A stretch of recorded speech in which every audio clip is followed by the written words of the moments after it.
What's up, guys, and welcome back to the channel. We're loving DC Dark Legions, but there are 5 things I wish I knew before I started the game. So the number one thing I can tell you to do is save your gems. Yeah, this is one of those things that's kind of a no-duh when you're starting in a game, but we all know the first few weeks, the first few months of a game, we get gems on anything, everywhere. We have tons of gems and we just want to spend them.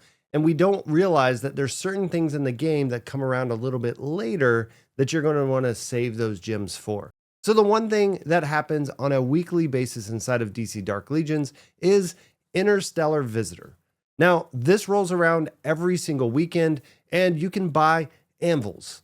So I'm not going to get into all the details of the different resources because that will definitely be another video in the future. But essentially, we'll break it down. Anvils are used to get new characters when you roll in the bleed. And the bleed in this game is how you can get those mythic plus characters, and you need the anvil. You want to make sure that you're saving your gems on a weekly basis so that you can make sure to get those anvils in there. And of course, there's other things you can get, like magic eyes that are going to get you kind of in-game items for your special mythic plus characters. There's drones in there that you can speed up all your different base improvements. There's cubes for opening other characters, things like that. So the biggest thing here is you want to make sure you save those and stack those, because as you continue through the game, these do get a little harder and harder to get. Yes, you still get quite a few every day and every week, but to max out this particular event on a weekly basis, you got to be a little stingy with those gems up front because you will need them later on. So the second tip I would give you is don't waste your ACDC shards. So these are going to be your shards that you use for your force on your character. If you aren't playing the game right now, maybe some of these terminologies or things we're talking about are a little difficult, but essentially think of these as passive skills on your character, and you're going to only be able to upgrade those with your ACDC shards. So that's where you want to make sure that you're saving them. Again, just like we saw with gems, you get a ton of these up front. They're coming in from all different events, but eventually, probably 2, 3, 4 months into the game, you're going to really slow down on getting these ACDC shards. And if you start placing these everywhere on every one of your characters, they're all just going to be subpar compared to focusing on a few different characters. I want to just say, make sure you save those. One thing that I wish I knew within the ACDC shard world was the fact that you can revert characters' levels. So one amazing thing in this game is the training nexus, so that you can throw some characters that are level 1 and they'll match your highest team's level. But within that, it doesn't reset the force. So when you revert a character, and again, once you go over level 300, you can't revert them anymore. But if you revert them, so maybe it's, I don't know, level 220, revert it back down to level 1, you do get all of your resources you use to level up the characters, but that force, the stuff you've invested in their force, all these ACDC shards do not come back to you. That is definitely one of the big things I wish I knew within the game, because I did invest in a few different characters because I thought they would be good and I may use them more, and then I ended up not using them anymore. And now those shards are kind of stuck on those characters, and I wish I had those same shards for some of the main characters I've been using for the last month and a half. So definitely one of those things where don't waste your ACDC shards, be stingy with them, just kind of think about where you want to use them and what characters you want to invest in before that.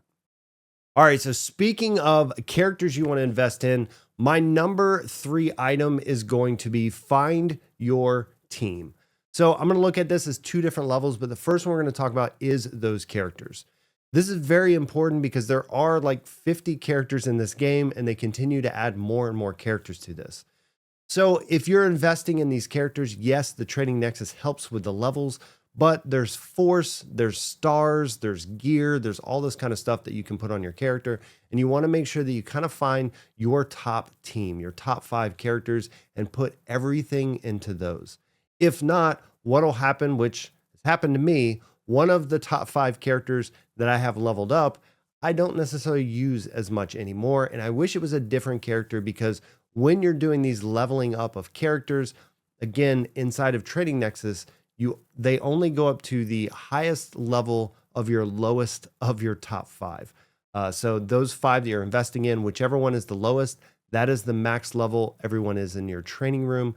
So I'm having to essentially level up this one person that I don't necessarily use too much.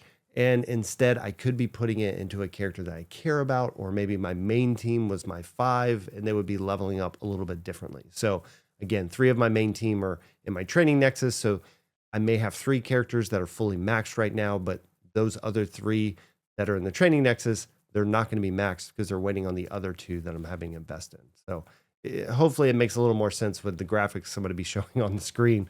But essentially, you want to find your team. And that one is a little difficult because, of course, you have your bleed characters you're going to have to be rolling on and things like that. So what I would suggest here is finding what characters you enjoy, whether it's just a character in general or doing some research around this. Again, on this channel, we'll have more and more videos coming out doing character breakdowns, but there's also great resources out there like Quantum, who's doing DC Dark Legion videos. You've got Unstable Gamer. These guys are on some of the beta servers, so they're getting characters way before I get them. So definitely do some research and looking at that. And we'll be doing some reviews on this channel of those characters before they come out, when they come out, and giving some feedback in there. So it's important to understand that before you just start investing in a whole bunch of different characters and then all of a sudden you find out, well, I don't use those legendary characters anymore. I'm focused on these mythics, or maybe I don't use these mythics anymore because I'm using this particular tag of team or something like that. So find your team, make sure you know that. Realistically, you need 2 really strong teams when you're getting into that mid-game, late-game content. So again, 2 teams of 5 that don't overlap. That's kind of what you're wanting to focus, but you definitely want to find your main 5 that you're going to use in any of your battles and things like that, and put all the focus there. I will say sub-point B of find your team is find a good league, again, your team within the game. So when you join the game, you're going to be put on a server. Those servers are very specific with who is in there. So you're not overwhelmed with people who've been playing for, multiple months before you or anything like that. But within that, you can have a league or a clan or an alliance, whatever you want to call it, but as a league inside of DC Dark Legion. You want to find a good one because you're going to get lots of free resources in there. People can help you out to speed up your progress in the game, different things like that. So you want to make sure you find a good one, maybe one of the top couple inside of your server, depending on where you are, if you're a spender, if you're free to play and things like that, because that will improve your experience, knowledge sharing, things like that, as well as free resources, daily, hourly, all kinds of stuff within the game, especially the game modes that are specifically built for League. All right, so the 4th tip I'll give you is focus on your base. So there's a couple different areas in your base that you really want to focus on, and this is going to drive your progress in the game. So the number one thing is going to be your war room. You always, always, always want to be upgrading your war room. And there's a lot of awesome graphics out there that will tell you what you need to upgrade your war room, whether it's resources or what rooms need to be upgraded prior to being able to upgrade those. So keep those in mind, stay on top of those, because every time your war room finishes, you need to be starting the upgrade for the next level. This is going to push everything in the game. It increases the level caps on your characters and increases the different rooms that you get as you're building out your base, all kinds of stuff. And that is a very, very high priority when improving your base. The next room I'll talk about is the power plant. Again, these are the 2 different rooms that you need to make sure you're always upgrading as well, because if they're upgraded enough, you're actually going to increase your productivity in your other rooms. So the ones that are making your drones, the ones that are making your simulators, your chips, your alloy, these are going to be more productive because your power plants are increased. And a little tip here is, even if you can't upgrade it to the next level, you can still upgrade the items that are inside the room, and that is going to increase the productivity of that room, including the power plant. So if you have these fully maxed out at the same level that your war room is, then you should be able to always have that ultra, which is the highest. Again, a lot of people kind of are in that high mode, but if you haven't really looked at this room, you may be on the low side. So make sure that you're staying on top of this so that you can get the most out of productivity within your base. The other 2 rooms we'll look at are going to be your armory and your research. These 2 also need to be going up. Again, armory is really great. It's going to give you good equipment. and items for your characters.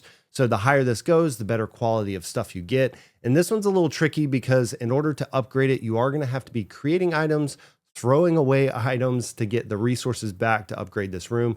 This is something that slows down over time. So just keep that in mind. You always want to be building the best stuff in here.